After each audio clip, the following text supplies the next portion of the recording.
How often do you find yourself sitting there watching a movie or reading a book and you start to think, I need to run this in D&D? If you're like me, it's pretty much every day. So buckle up because we're about to get to the first installment of But Make It D&D. And today, just in case you managed to wander on over here without reading anything, we're going to start with Atlantis: The Lost Empire. Because despite critical reception, I love this movie and think it makes such a cool premise for a D&D campaign. So what makes the movie Atlantis feel like Atlantis?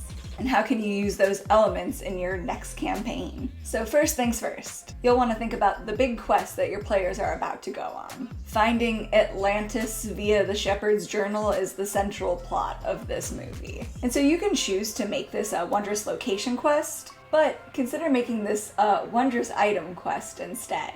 With a Wondrous Item quest, you can pick something that your players need to find that will either just coincidentally lead them to this lost civilization, or you can pick something that this lost civilization specifically had. So in the movie, the big reason they want to find Atlantis is to see if they can also find this magical crystal that was their power source. But in your campaign, this item can just as easily be a powerful spell, a cure for a rare disease plaguing the realm, or a weapon that can defeat 500-year-old vampires that are holding entire countries hostage. But what if my players don't care about this quest, you may find yourself asking? Wrong question! If you haven't already, now's a great time to watch my video on running Session Zeros, where I talk a lot about getting player buy-in. Because with a campaign like this, your players need to create their characters with some guidance from you. So get ready to help them figure out why their character might be interested in this quest. That way they can build it directly into the backstory for their characters. So whether they want to find an herb that's lost to the world, rumored to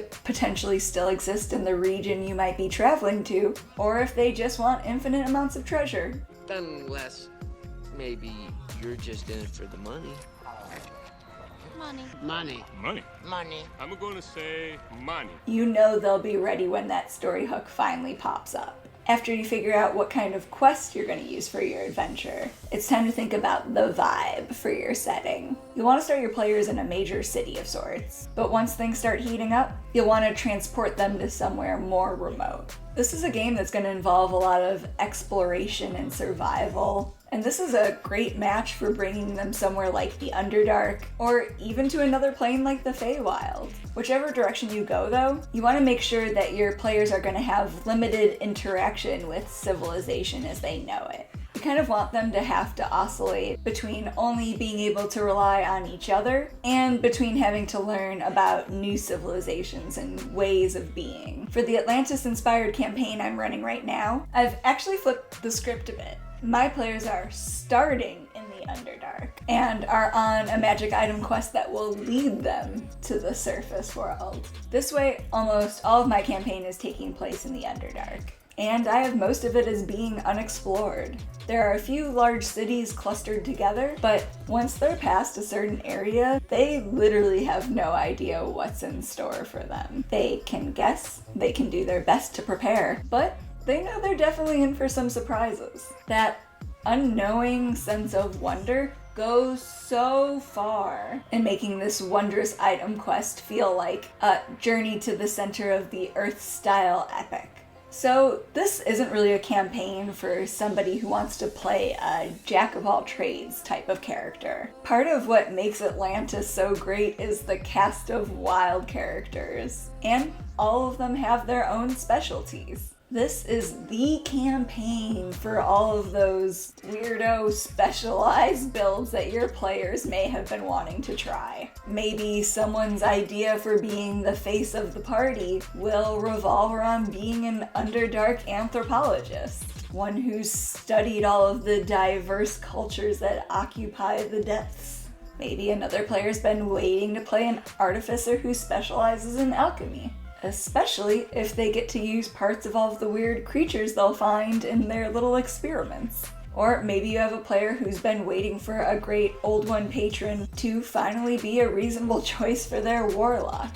But the important thing to remember, don't forget to actually use their specializations. If they keep experiencing constant failure after you told them to go ahead with this specialized build, they're gonna feel betrayed. So before you greenlight any player ideas, think through how you'll make sure they get their big hero moments in the game. Another core element to giving your campaign that Atlantis feel is to give your party a benefactor, mysterious or otherwise. Players really enjoy when you throw a few options out there that they get to choose from. So what I like to do is make a few mini bios for NPCs that they can then vote on. But after they pick their person, an easy way to get your players to start thinking about their backstory and getting immersed in the world is to have them tell you how each of their characters met this benefactor.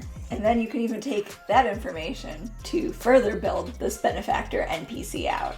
It's a win-win. So far, these tips were all things that you'd ideally take care of before or during your session 0. And these things alone are great for giving you that little amuse-bouche of what Atlantis the D&D campaign could be like. But there's also a few extra things you'll want to do as the campaign plays out. So I talked a little bit about this earlier, but exploration and survival are massively important when it comes to running your Atlantis-inspired campaign. And while there's definitely a lot of homebrew rules and supplements you can play around with, you can also highlight the idea that your players are facing so many unknown expectations with the rules as written. And there's a few ways you can do this. You can make elements of their journey intentionally hard to plan for. An example of this would be your party coming to a giant underground lava field that definitely wasn't on the map. They now have to either find a way to cross or circumnavigate it, and they might not have the resources to do this in an optimal way. This is a lot more fun if your players are occasionally able to predict things, where they can see things that might be going wrong and then course correct. So make sure that your game also uses those unknowns to reward players, especially if it involves using their specialties. Overall though, the further they get from advanced civilization, the more likely it is that they're going to be confronted with hard choices and trade-offs. Maybe they were lucky enough to stumble across a clan of friendly shipbuilding folk. When they stumbled across the deep underground rivers that could expedite their journey, the only problem is that these ships can only hold half of what their wagons could hold. Now, they might have to decide between having ample supplies in case something goes wrong and speedy travel so that they can beat that rival team to the magic crystal. Another way to make it feel like your players aren't in Kansas anymore is to make sure that you include strange monsters and strange to them people.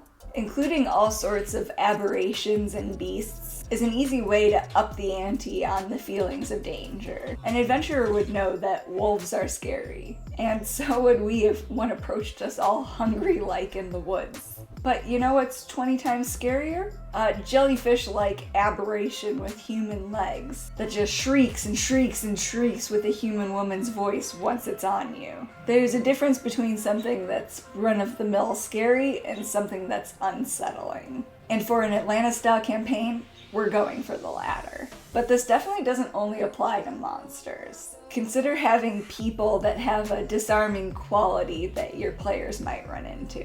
Does this group of surprisingly friendly Anandi believe their prey tastes better if they're calm and happy and sedate? Your players are bound to feel relieved when they're low on rations but get invited to dinner. That is, before they realize that they are dinner. And not all of these creatures and people need to be threats, but you should still try to keep your players on their toes a little bit, never letting them be completely sure about how all of these otherlings operate. Part of what makes Atlantis such a fun movie is its cast of quirky characters. Obviously, your players are going to be part of that cast, but there's a good chance you might need to fill out their roster with an NPC or two. To find the NPCs that really gel with your players, set them up on some mini quests before you drop your big campaign story hook. You'll be able to throw some of the NPCs they might travel with in their path.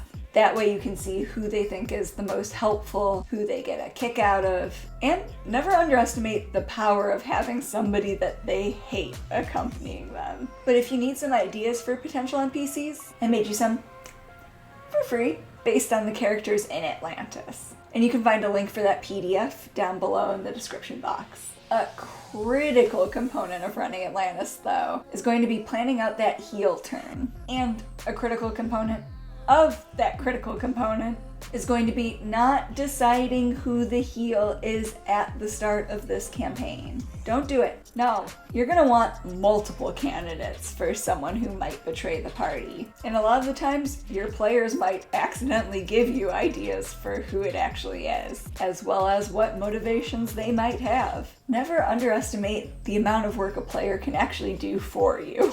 But unlike Atlantis, where the heel is a guy you can kind of tell isn't the greatest, you might want to consider maximizing this effect by having it be an NPC whose betrayal will break your players' hearts. The most important thing to remember if you do this, though, is to make sure the NPC has a compelling reason to do this. Because I'm actually just really evil is not only just really, really bland, but it'll also give your players a complex when it comes to trusting literally any NPC ever again. So if you make it a heartbreaker betrayal, make sure that this NPC is betraying them because the real big bad has something only they can give that NPC.